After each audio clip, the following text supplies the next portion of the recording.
Good morning, everybody. Welcome to the studio. Happy February. We made it through January. Don't you feel good about that? We're going to talk about what the kids are learning in classes this week. I have show and tell for you as well, like all sorts of fun gadgets and gizmos aplenty to show you and talk about the printmaking month that we are entering into. So many of our kids will get to explore printmaking, and so we want to make sure that when I'm throwing vocabulary out at you parents, you know what we're talking about. All right, so first things first, we need to go over the schedule for the week and just let you know that everybody has class in this first week of February. Nobody has any funny off days. Now we have some coming up here in the second and third week with our preschool classes and our creative explorations classes. We've got some days off. What is this little curl doing? He just decided to stick straight out. We have some days off, and we'll talk about this in the weekly videos, right? But just so you know, you can always find your class schedule. It's in your Sawyer account, and the instructions for getting in there and getting that calendar, connecting it to your Google Calendar, connecting it to your iCalendar. It's all on the website. So go to the Orange Easel website, scroll to the bottom, and it says Makeups, Class Schedules, and More in the footer of the webpage, and instructions are there. So let's dive in. Preschool fundamentals classes, starting a brand new month. It's all about portraiture. It's all about the body. It's about who we are. So we're gonna, and it's about printmaking too, because we gotta put the media in there as well. Our first book is Uncle Andy's Cats. So this is a fictional story, loosely based on Andy Warhol. That's where the printmaking tie-in comes in. For those of you who don't know, he was a silkscreener. A lot of his artwork used silkscreen.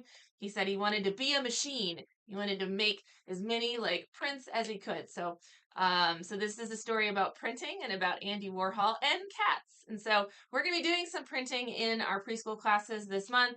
In our first week, we're going to be using something that's called a jelly plate, and so I brought one to show you. This is a jelly plate. It is a well-loved jelly plate. When they come, they are like perfectly clear. And then they get stained. And so this one's sitting on a piece of paper. See if I can take it off. See how clear it is, and it's wiggly and just like gelatin, right? It's easier to see on paper. They are delicate. We want to make sure we're not gouging them because what we really want is a super smooth printing surface. And so when we print on a jelly plate, we're making something that's called a mono print. We're going to roll out our inks or our paints onto the jelly plate. A lot of times we use a tool called a brayer, which is what this is, to roll our ink out, and then we can pull a print from there. You can pull a print just of the flat jelly plate. You can also put texture and marks on it. You can use stencils and masks, and our kids will get to play with that. Our stencils and masks for today are today, tomorrow, and Thursday and Friday, if you're in preschool classes, are Valentine's Day themed. So we'll do some printmaking. We will read Uncle Andy's Cats and explore our brand new stations in the preschool room. For our multimedia classes, it is printmaking month. This is an example of some of the art inspiration, modern art, as well as historical famous art that are prints. And we're going to look at these pieces of art and talk about what printmaking is. This down here is a really great example of a collagraph, which is the type of printing that our K-thirds are going to be doing. So I brought with me some show and tell for our K-third kiddos. All right. So their project for the month is a collagraph. It's going to be 8 by 12. The ones I brought are smaller. They're 8 by 12. It's a single color collagraph print. Collagraph is a type of relief printing, meaning that picture a stamp. There's a high point on a stamp and there's a low point on the stamp. When you put it in the ink and then you stamp it to the paper, it's the high points that you get a print of. That's a relief print. So anytime you get the bumpiness, right? That's a relief print. It's also a type of print that you can make more of, like tons of them, right? I can take that same stamp and print it over and over and over and over. And there might be slight differences in that print, but ultimately it's the same picture, right? So it's not a mono print, which is what we do in our jelly plates. This is a block or a relief print. So we're going to be building collagraphs. And we're going to be using manila folders to do it. These are some examples of collagraphs. Now, the tough part is these collagraphs have been used. They've been printed, so you can see they're colored. That's just leftover ink that is stuck on the collagraphs. This is not the art. This is the print. This is the stamp, right? And these are smaller than what our kids are going to be using, but I did bring them. If I run my hands over it, I can feel the texture. This big heart here is raised up off of the bottom like substrate. And same with that star. So when I roll ink on it, the way it prints is it will show this design, right? So this is another good example here. You can see it's got some hearts. It also has some polka dots here. So when I print it, it pulls all of that relief off of it. This is collagraph as well. It's kind of like a dimensional collage that then we roll ink on and use as a stamp, okay? So the collagraphs that the kids will be making, again, not this size, they're like this size. And they will be using scissors and shape punches and different tools to build their collagraph. And it's basically like a collage, so it's cutting and pasting. In the first week, we're not making collagraphs, we're printing collagraphs. So we have these guys that are hanging out in the studio along with a whole bunch more, usually they're Valentine's Day themes that we've already made, and the kids can just get into the printing aspect of it because that's so engaging and it's so fun. So we're going to look at some art. We're going to learn what a collagraph is, and then we're going to print collagraphs. We want to show them the end result so that they know what they're building. Right, so they'll get to play with printing inks. They'll also use the printing tools. So we're going to use a brayer. That's what this is, a roller. It's a brayer. We're going to use Speedball printing ink. It's not a washable ink. It is it is water soluble, so it could wash out of your clothes, but there's no guarantee. So please it's not like it's oil based, but do make sure you wear art clothes to the studio. So we're going to use a brayer. We're going to use printing inks, and then we're going to use, this is called a Baron, and it has a handle on it, it's a wood handle, and it's got this linen surface. It's really smooth. I don't know if you can hear it. And you use it to press even pressure on your print. So you put it on the paper and then rub it. And it's just a smooth way to rub.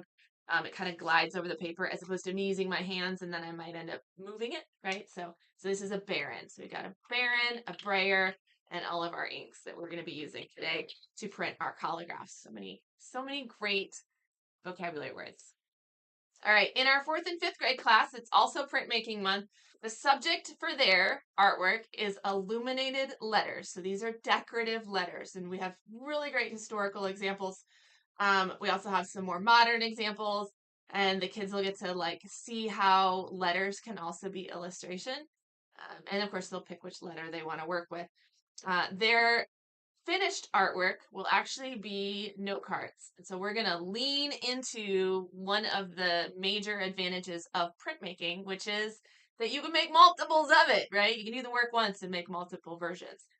So their finished artwork, I've got some examples here. Oops, one of these is green. That's not going to show. But you can see we've got the note card here, and it's got a background, and then it's got the print on it, and it has the envelope. So does this one, but it's done in green. So, oh well, darn green screen. So I just did this one really quick. The R is done on what we would usually call like a lino. It is not lino. It's not linoleum. It's like a lino alternative. It's called soft cut. It's made by Speedball. Picture like pink eraser material, but a little smoother and not quite as crumbly. That's what this is. So this block of soft cut is what they will be carving their stamp into. And then we will print it on our backgrounds. So they use these cutters right here. This is a lino cutter, also made by Speedball. It has different knives that we can put in the front section. It has U-shaped ones where we can really remove a good amount. It has a V cutter where we can make finer lines, and they just pull out like this. So we can just switch out all the little knives and then it slides back in and it twists. Okay, so the kids will learn how to use these in order to cut their pink eraser. See, it just shaves it right off. So there's our little shaved piece that I took off. You can't really see it because this side doesn't have any ink on it, but that's what they'll be doing. Okay. We do use sharp tools this month, so we're going to ask that our kids are respectful of these tools, respectful of that they, are sharp and they can hurt, and that they are handling them safely. Nothing to be afraid of. You don't need to be scared of them. We are going to teach them how to use them safely. And the biggest thing is keeping the hand that isn't cutting from being in front of the knife. So you don't want to be carving into your hands. You want to be keeping this hand behind it and carving away from you. So our instructor job most of this month is walking around going, move your hand back, move your hand back, move your hand back, just so in case that it slips, that they don't puncture. Usually it's right around the cuticle area. It doesn't feel very good. We've never had any serious cuts, but they do bleed, so we've stocked up on Band-Aids. Keep your hands back. Anyone that has trouble with this or you know, doesn't respect the knife or handle it with care, we do have an alternative for you. And we will use a printing foam, and we can do the exact same thing. And so then you just use a pencil. You don't have to use a knife. But so this is our illuminated letter block, and it is printed on a mono printed background, which is what they're actually going to be doing in week 1. So I feel like I went way off on a tangent. So let's go back to what's going on in week 1. They're going to look at their art examples, and they're going to talk about what illuminated letters are, what their illuminated letter might be, brainstorm ideas, do a little bit of doodling. And then they are going to get to print their backgrounds. So if you look at my note card here, my note card is green, but it has an orange background on the paper that I actually printed the R stamp on. This orange background is a mono print, and it is printed with a jelly plate. So they'll print all of their backgrounds with a gradient or 1 or 2 color, 3 color solid background, and then that is what the stamp then goes on. So it's just a little bit interest as opposed to printing these in color. We put the background in color. Okay, and instead of buying like colored paper, we thought, well, they can print their own colors. So they'll print their backgrounds today on jelly plates, set those aside, and then in week 2 is when we'll actually get out the speedball soft cut, and we'll get out the lino cutters, and we'll get to carving. So nothing with sharp tools tonight, just printing backgrounds and kind of wrapping our brain around what this project is going to be. Okay. All right, let's move on. Oh, I should show, hang on. So if you're in this class, so I showed this as the stamp. This is just like a piece of scrap that we had hanging in the closet. This, which is still in the wrapper, this is the size of their letters. So it's just a little bit bigger. But so they're not carving a ton. They're working on a pretty small surface. Okay, now let's move on. For our 6th, 7th, and our 8th, 12th are also doing the carving. They're also carving the soft cut. Theirs is a little bit bigger, so you see the difference in the size.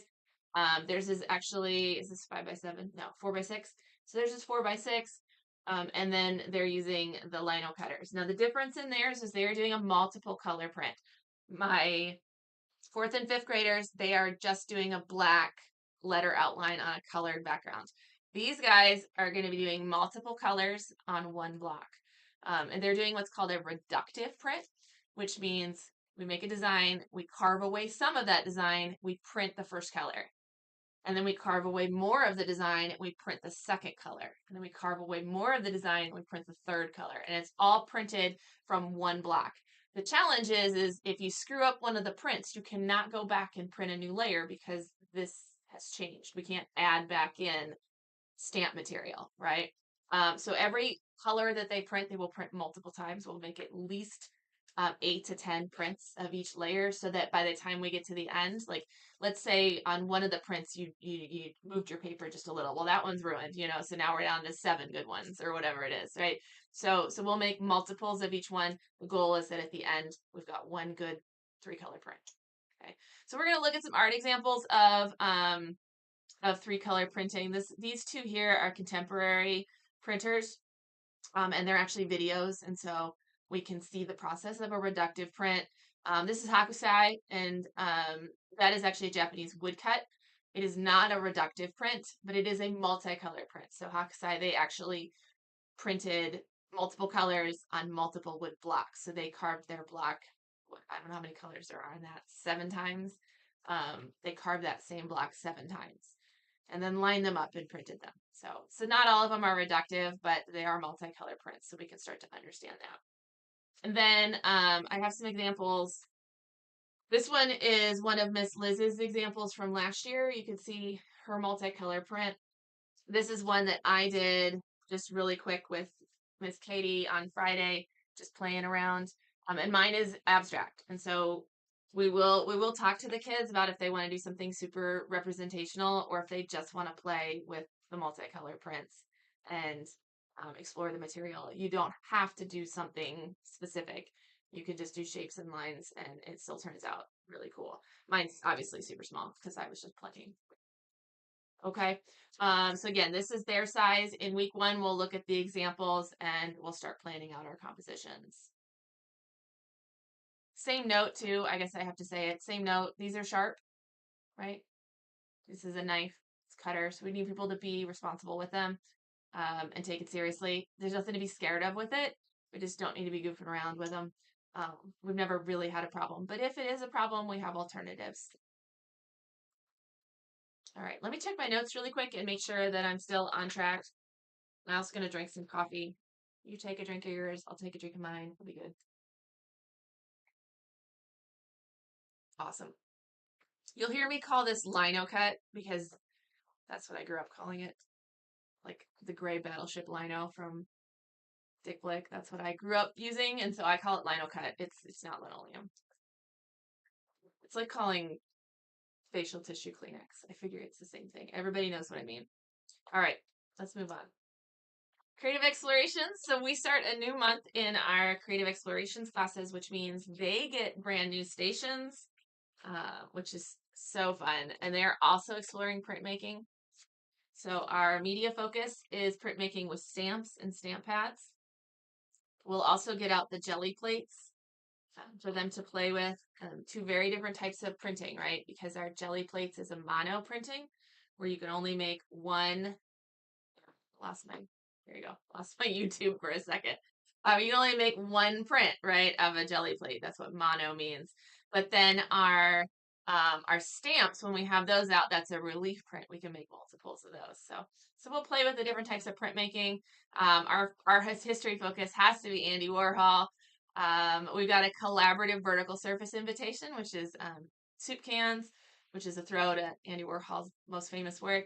And then still life drawing, we're gonna actually pull from 103 curriculum. So this is our 103 realistic curriculum. Is a chiaroscuro self-portrait, which is a highly dramatized lighting technique that we do. And then in their journal invitation, we'll be doing mono prints on tinfoil. And you can just use washable markers and spray bottles and make some fun prints there. That's kind of like what, if anybody was in multimedia class in November, we did it with markers and transparencies with our K-thirds. It's kind of like that. A little bit different texture with tinfoil than with transparency, but still a print. And then we got a light box out with mix and match faces. So this pulls from our preschool curriculum where they're working with portraiture, well, and our drawing curriculum, also portraiture this month. So there we go, Drawing 101. It's all about portraiture and figure. So we're looking at the human body, we're looking at each other's faces, and we're drawing people all month long. First class is portraits of our friends and of ourselves. So we'll actually sit in front of a friend and we'll draw them and they'll draw us. And we'll also do self-portraits of us, because that's what a self-portrait is.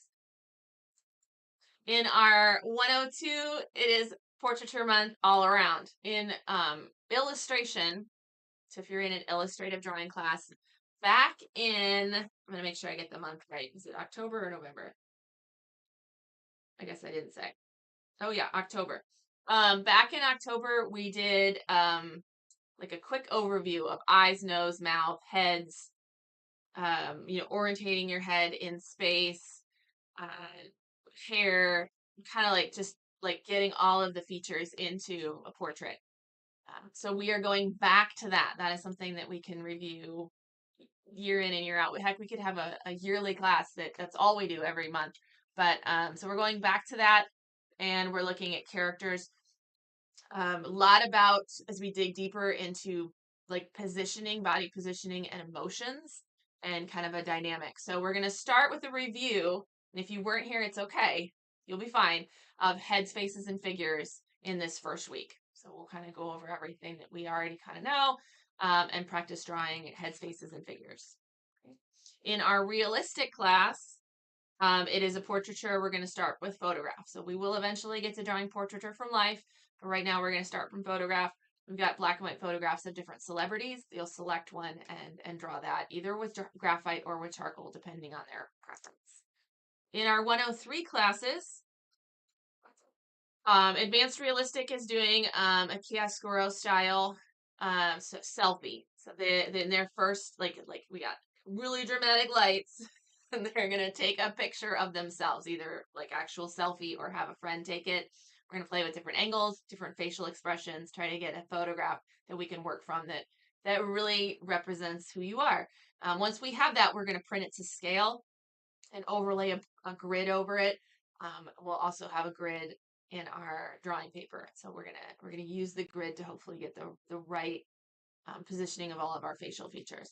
For our illustrative class, we are for 103s, we're looking at Marvel, Stanley era Marvel artwork style, and that extreme bird's eye view perspective. So we're getting up above the city. We've got some linear perspective rules, and our character is going to be put in that environment. So picture, Miss Grace tells me, picture Spider-Man swinging through the buildings, but from above.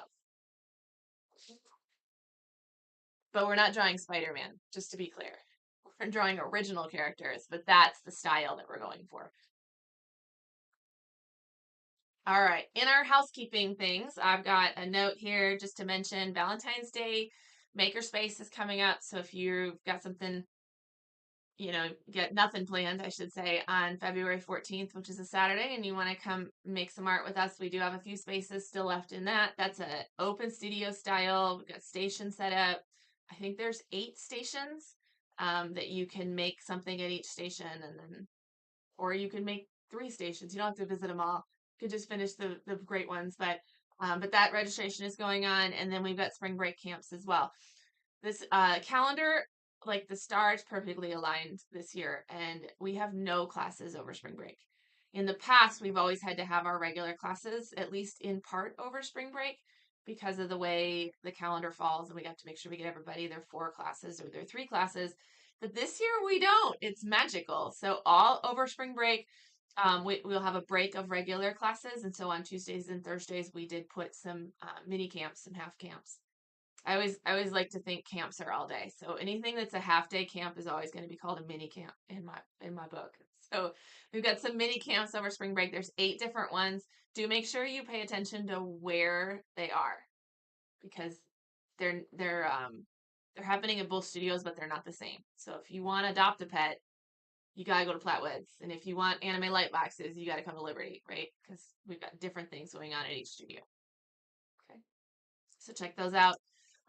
Junior staff, I wanted to mention, so for any of our instructors or any of our kiddos who are graduating 5th grade and looking for something to do this summer, we do have an opportunity for you to join the leadership team here at the studio. It's a great first job experience. And it's a good experience for us because we get extra hands in the studio. It's a good experience for our staff or our teens to come in and kind of get to flex those leadership skills. So you get to do an application, you get to do an interview, you get to do job training, get an Orange Easel t-shirt. So all good things. You can check that out. There's information on the website. It's linked into the video. It's linked into your email. I mean, when in doubt, you can go to the website. Do you guys know there's a search bar on the website? You can go to the search bar and just type in junior staff, and it'll pull up the webpage for you. But applications for new staff starts March 15th.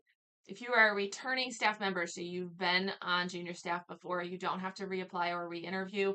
You just have to give me your availability because I have to write the schedule. Okay. All right, and then the last thing is that the summer catalog is up on the site. You're going to be seeing a lot on social media about summer. We're going to keep talking about it. It's going to be here before we know it.